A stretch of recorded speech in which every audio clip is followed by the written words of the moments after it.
Onclusive Clips, exploring the PR, comms and media monitoring questions of today.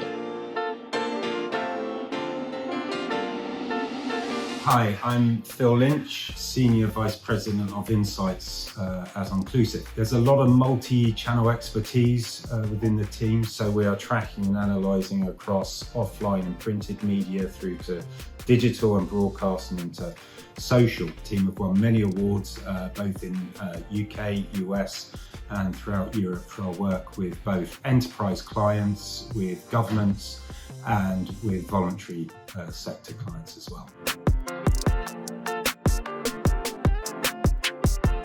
I guess it starts with campaign evaluation, which is more of a straightforward measurement of comms performance to specific metrics that our clients are setting as their own KPIs. A large part of what we do is reputational health measurement. So here, this is a more strategic, broader examination of our clients' reputation in the media. An interesting part of our work is actually the more forward-looking aspects of insight, where we're looking not just to say what's happened or how well our clients are performing, but really to give them a steer on what is the future direction of narratives that are relative to them, and also how the media landscape itself is changing, whether the interplay between mainstream news sources and social media is becoming more relevant to them, and maybe where they should focus their efforts in terms of their audience engagement.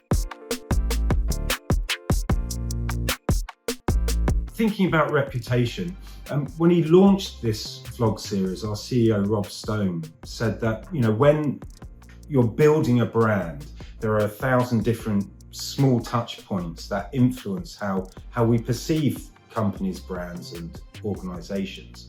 And we think about reputation in very much the same way. Reputation is a series of micro promises that organizations make, and it's our job to measure expressions of those promises in the media and really to assess what the reaction is based on an organization's commitment and delivery on those promises. Now, what that means for our clients is that not only do they gain an overall measure of their reputation health, but is that we can actually drill back down to understand, which levers, which of those micro promises are having the biggest impact on overall perceptions of brand health.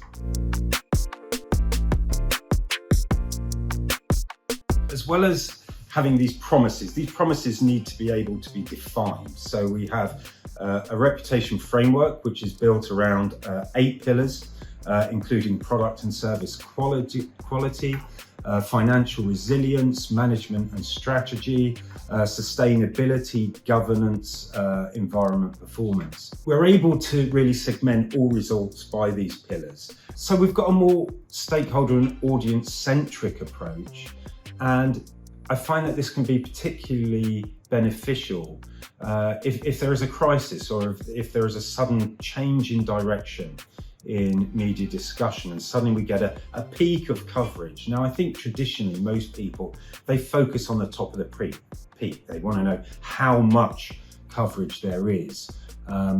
But for us, very often with that audience-centric approach, we're looking at the bottom of the pyramid. We're really looking to understand which communities, which stakeholder groups are contributing towards this spike, because ultimately that's more actionable for our clients.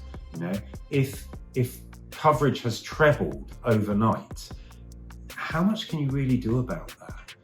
But if we're able to show that actually coverage is increasing because specific stakeholder groups or communities are now engaging with your brand, that's far more actionable. You're able to develop messaging and a strategy for engaging with those groups to re-establish some form of managed control of the media situation.